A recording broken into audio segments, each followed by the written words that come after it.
Di desa tua Jawa saat malam hari, dengan seorang tokoh yang sedang melakukan ritual pesugihan untuk mendapatkan tuyul, cerita ini mengisahkan seorang pria bernama Jaka, yang terjerat dalam kehidupan miskin dan putus asa. Ia mendengar cerita tentang pesugihan tuyul, di mana seseorang dapat bersekutu. Sebelum kita melanjutkan cerita kisah nyata yang berteman dengan sumpah setan pesugihan tuyul, di sini kami ingin tahu Anda semua dari mana saja dan kisah mistis apa saja. Silakan komen, akan kami ceritakan di episode selanjutnya. Selamat menikmati kisah nyata ataupun cerita yang kami sajikan. Dengan makhluk halus untuk mendapatkan kekayaan, setelah mencari tahu dan melalui beberapa ritual, Jaka berhasil memanggil tuyul, namun dengan syarat-syarat yang harus ia patuhi, termasuk memberikan persembahan setiap bulan. Malam itu, Jaka pergi ke hutan dan melakukan ritual di depan sebuah gubuk tua yang ditinggalkan, dengan lilin menyala dan simbol-simbol misterius di tanah. Jaka memanggil tuyul. Tuyul itu kecil,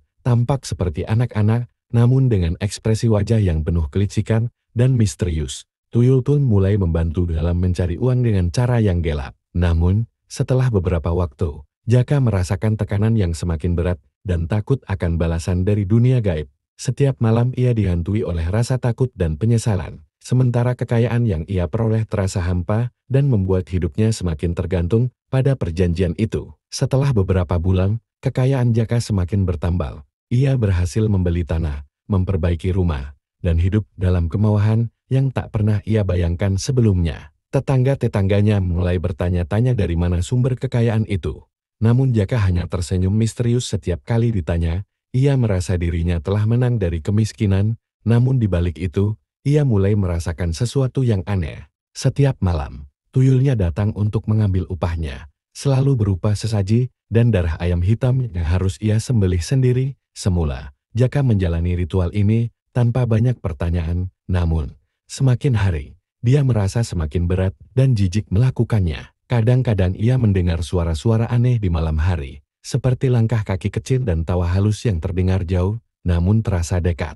Mimpi-mimpi buruk pun sering datang menghantuinya, bayangan tuyul yang semakin menyeramkan, dan tuntutan yang semakin menyesakan. Hingga suatu malam, Jaka merasa ada sesuatu yang lain di rumahnya. Ketika ia terbangun di tengah malam, ia melihat bayangan kecil di ujung kamar. Tuyul itu, yang biasanya muncul hanya saat ritual, kali ini datang tanpa diundang. Mata tuyul itu berkilat merah, tampak lebih menyeramkan dari sebelumnya. Tuyul itu seolah menuntut sesuatu yang lebih dari sekadar darah ayam hitam. Jaka merasa ketakutan. Hari-hari berikutnya, tuyul mulai mengganggu hidup Jaka. Benda-benda di rumah sering berpindah tempat, dan ia mulai kehilangan harta yang telah ia kumpulkan. Setiap kali ia mencoba mencari jalan keluar atau berbicara dengan dukun lain, ia selalu menemukan dirinya kembali ke titik awal, terjebak dalam siklus ritual dan ketakutan. Puncaknya, pada suatu malam saat bulan purnama, Jaka bermimpi bertemu sosok hitam besar yang mengaku sebagai penguasa tuyul. Sosok itu memperingatkan Jaka bahwa waktunya untuk membayar janji telah tiba, dan kali ini bayarannya lebih besar. Ketika dia bertanya apa yang harus dia bayar, sosok itu dengan dingin mengatakan, "Jiwamu atau keluargamu." Bangun dengan keringat dingin, Jaka menyadari bahwa ia telah masuk terlalu dalam perjanjian gelap ini. Ia mulai merasa bahwa kekayaannya tak ada artinya jika ia harus kehilangan dirinya atau orang yang ia cintai. Dengan rasa takut yang melilit, ia memutuskan untuk mencari cara agar bisa lepas dari kutukan ini. Jaka pun mengunjungi seorang kiai terkenal di desa sebelah, satu-satunya orang yang dipercaya mampu mengusir kutukan pesugihan. Namun, sang kiai memperingatkan bahwa mengakhiri perjanjian itu tidak akan mudah. Ia harus melalui serangkaian laku puasa dan berdoa dengan sepenuh hati, serta siap menghadapi konsekuensi yang mungkin terjadi. Tanpa pilihan lain, Jaka mengikuti saran sang kiai. Malam-malam panjang ia lalui dengan doa dan puasa, berjuang melawan ketakutannya sendiri. Tuyul yang biasa ia kendalikan kini tak lagi bisa ia panggil, namun bayangannya masih terasa di sekitar rumah. Suatu malam, saat Jaka sedang berdoa dengan khusyuk, ia mendengar suara tawa tajam dan mengeluarkan suara kecil yang menghilang ke dalam kabut malam. Setelah malam itu, tuyul tak pernah lagi datang, namun rumah Jaka terasa sunyi dan dingin, seperti ada yang hilang. Jaka menyadari bahwa hidupnya tak akan pernah sama lagi. Ia telah memutuskan untuk menjalani hidup dengan sederhana, jauh dari nafsu harta yang telah menjerumuskannya ke jalan kelam. Meski tuyul itu telah pergi, Bayangan masa lalunya masih menghantui, mengingatkan akan bahaya dari jalan pintas menuju kekayaan yang pernah ia tempuh. Setelah kejadian malam itu, Jaka berusaha menjalani hidupnya dengan tenang dan sederhana. Ia merasa lega karena telah terbebas dari tuyul dan pesugihan yang menguasai hidupnya. Namun, ada sesuatu yang tetap menghantui pikiran, bayangan tentang sosok tuyul, suara tawa dan langkah kecilnya masih sering muncul dalam pikiran, terutama saat malam tiba. Rasa bersalah atas keputusannya dahulu tak pernah hilang sepenuhnya. Suatu hari, seorang pria asing datang ke desanya. Pria itu berpakaian rapi, dengan mata tajam yang seolah mampu menembus jiwa siapapun yang melihatnya. Orang-orang desa mulai berbisik-bisik, karena penampilan pria itu sangat berbeda dari penduduk desa pada umumnya.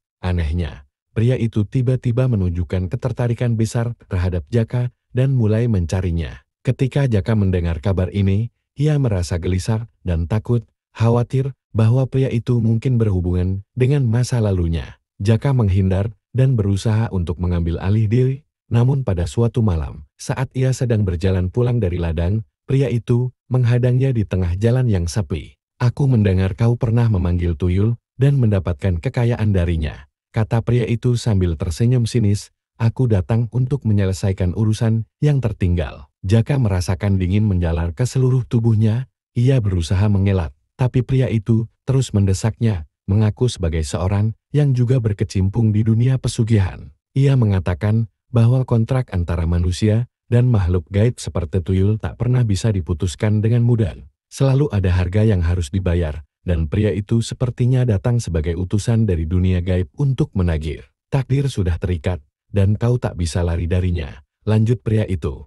Ia menuntut agar Jaka kembali ke jalan pesugihan, dan jika tidak, konsekuensi mengerikan menunggunya. Ketakutan Jaka semakin memuncak. Malam itu, ia berlari pulang dengan panik, menutup semua pintu dan jendela rumahnya. Ia berdoa lebih khusyuk dari sebelumnya, memohon perlindungan kepada Tuhan dari bayang-bayang kelam yang kembali menghantuinya. Namun, teror yang ditinggalkan pria asing itu tak begitu saja menghilang. Setiap malam setelahnya, Jaka mulai mengalami mimpi buruk yang semakin intens. Dalam mimpi-mimpinya, ia melihat sosok tuyul dan pria asing itu berdiri di depan rumahnya, menatap dengan mata yang penuh amarah dan dendam. Suara bisikan dan tawa mengerikan semakin sering terdengar, bahkan saat ia terjaga. Suatu hari, Jaka kembali membahas Kiai yang dahulu membantunya, berharap bisa mendapatkan petunjuk lebih lanjut. Sang Kiai memandangnya dengan tenang, lalu berkata, "Kau harus membersihkan dirimu sepenuhnya dari masa lalu, bertobatlah dengan sebenar-benarnya, tidak ada jalan lain untuk memutuskan ikatan ini." Kiai itu memberikan saran untuk menjalani laku puasa yang lebih panjang dan lebih ketat dari sebelumnya, serta mengunjungi tempat-tempat suci untuk berdoa dan memohon pengampunan. Selain itu, ia harus mengembalikan harta yang didapat dari hasil pesugihan, membantu orang-orang miskin di desanya sebagai tanda penebusan. Dengan TEKA di bulat, Jaka pun mengikuti semua nasihat tersebut. Ia mendermakan seluruh hartanya, menjual tanah, dan membagikan uangnya kepada orang-orang yang membutuhkan. Hidupnya kini sangat sederhana, jauh dari kemewahan yang pernah ia rasakan. Tetapi hatinya mulai merasakan kedamaian yang selama ini ia cari. Setelah beberapa bulan menjalani hidup dalam kesederhanaan, bayangan masa lalunya perlahan-lahan menghilang. Mimpi-mimpi buruknya berhenti, dan suara-suara yang menghantui malamnya pun lenyap. Jaka mulai merasakan kebebasan yang sesungguhnya, jauh dari bayang-bayang setan pesugihan. Kini, ia hidup sebagai sosok yang lebih bijaksana, selalu mengingatkan orang-orang di desanya agar tidak ditipu dengan kekayaan instan yang bisa menghancurkan. Pengalamannya menjadi pelajaran bagi banyak orang, bahwa harta yang diperoleh dari jalan gelap hanya akan membawa malapetaka dan penderitaan dalam hidup. Dan di setiap doa yang ia panjatkan, Jaka selalu memohon agar dirinya dan keluarganya tetap dijauhkan dari godaan duniawi, serta berharap agar masa lalu kelamnya tidak lagi membayangi kehidupannya yang kini penuh dengan ketenangan. Bertahun-tahun berlalu, Jaka menjalani hidup sederhana yang damai. Namanya mulai dikenal sebagai sosok bijaksana yang sering membantu orang lain tanpa pamrih.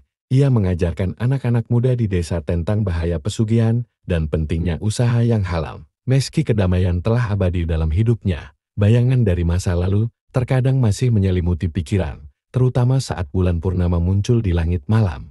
Suatu malam, seorang pemuda bernama Bayu datang menemui Jaka. Bayu tampak resah, dan setelah didesak, ia mengaku bahwa keluarganya tengah terlilit utang yang besar. Bayu merasa putus asa dan berpikir untuk mencari jalan pintas, bahkan sempat terpikir untuk memanggil makhluk gaib demi mendapatkan kekayaan. Jaka melihat dirinya sendiri di dalam diri Bayu, melihat betapa keputusasaannya bisa menyeret seseorang ke jalan yang gelap. Ia pun mengingatkan Bayu tentang bahayanya pesugihan, menceritakan pengalamannya sendiri dan pertempurannya melawan godaan duniawi. Mendengar cerita itu, Bayu terdiam lama, ketakutan dan keraguan tergambar di wajahnya. Akhirnya, ia memutuskan untuk menerima saran Jaka dan berjanji akan mencari cara lain untuk mengatasi masalahnya. Beberapa hari setelah pertemuan itu, Bayu kembali dengan wajah yang tampak berbeda tenang, namun penuh tekad. Ia mengatakan kepada Jaka bahwa ia akan bekerja keras untuk melunasi utangnya, berjanji untuk tidak memikirkan kembali pikiran gelap yang pernah mendekatinya. Jaka merasa lega, dan hubungan mereka berdua semakin erat. Jaka merasa bahwa hidupnya kini memiliki tujuan baru membantu orang-orang yang hampir terjerumus dalam jalan yang sama dengannya dahulu. Namun, meski sudah meninggalkan pesugihan, Jaka tak sepenuhnya melepaskan diri dari godaan. Suatu malam, saat ia tengah berdoa di rumah, ia mendengar suara ketukan di pintu. Di tengah keheningan malam, suara itu terdengar begitu nyaring dan menggetarkan hati. Ketika Jaka membuka pintu, ia terkejut melihat sosok pria tua yang mendahuluinya mendatanginya di jalan. Pria itu terlihat lebih lemah, namun matanya tetap menyimpan kekuatan gelap yang sama. "Saya datang untuk memberikan penawaran terakhir," kata pria tua itu. "Hidupmu telah kau habiskan untuk menebus dosa. Tapi bukankah kau merindukan kekayaan yang pernah kau miliki? Satu kali saja, aku bisa mengembalikan semua yang kau inginkan, bahkan lebih besar dari yang pernah kau impikan." Jaka membayangkan, tawaran itu terasa menggiurkan, namun ia segera mengingat penderitaan dan ketakutan yang pernah ia alami. Dengan tegas, Jaka menolak tawaran itu dan menutup pintu di hadapan pria tersebut. Namun, ketukan itu terus terdengar sepanjang malam, seolah mencoba tekad Jaka. Suara-suara aneh dan bisikan menggema di rumahnya. Namun Jaka terus berdoa, memohon perlindungan dari godaan tersebut. Pagi harinya, saat ia membuka pintu, pria itu sudah tak ada. Jaka merasa lega, namun ia tahu bahwa godaan itu mungkin akan datang kembali. Sejak malam itu, Jaka semakin mendekatkan dirinya pada ibadah dan mengabdikan seluruh hidupnya untuk membantu orang lain. Ia merasa bahwa dengan membantu orang lain menjauh dari jalan gelap, ia juga membersihkan dirinya dari dosa yang pernah ia lakukan. Meskipun bayang-bayang masa lalu kadang masih muncul, Jaka hidup dengan penuh syukur, mengetahui bahwa ia telah menemukan jalan terang yang selama ini ia cari. Pengalamannya menjadi pelajaran hidup yang berharga, dan ia pun dikenal sebagai orang yang bijaksana dan penuh kasih di desanya. Hingga akhir hayatnya, Jaka tak pernah lagi terjerat oleh kekayaan semu. Dalam doanya yang terakhir, ia berharap agar generasi berikutnya menerima kesepakatan yang dikirimkan, dan bahwa pengalamannya bisa menjadi peringatan bagi semua orang. Ketenangan yang akhirnya ia temukan menjadi bukti bahwa harta sejati bukanlah kekayaan duniawi, melainkan ketenangan jiwa yang tak ternilai harganya. Seiring bertambahnya usia, Jaka menyadari bahwa ketenangan dan ketentraman hidup jauh lebih berharga daripada harta yang pernah ia kejar dulu. Ia selalu berpesan kepada anak-anak muda di desa untuk menghindari jalan pintas dan menggantungkan hidup hanya pada usaha yang jujur. Meski kadang tawaran pesugihan masih terdengar di telinga, tekadnya tetap tak tergoyahkan. Di akhir hidupnya, Jaka meninggalkan pesan terakhir kepada keluarganya dan penduduk desa agar mereka selalu ingat bahwa kekayaan yang hakiki adalah ketulusan, kebersihan hati, dan kedekatan dengan Tuhan. Hingga hembusan napas terakhir, Jaka tersenyum, damai, meninggalkan dunia dengan keyakinan bahwa ia telah menebus kesalahan masa lalu dan menemukan cahaya yang sejati.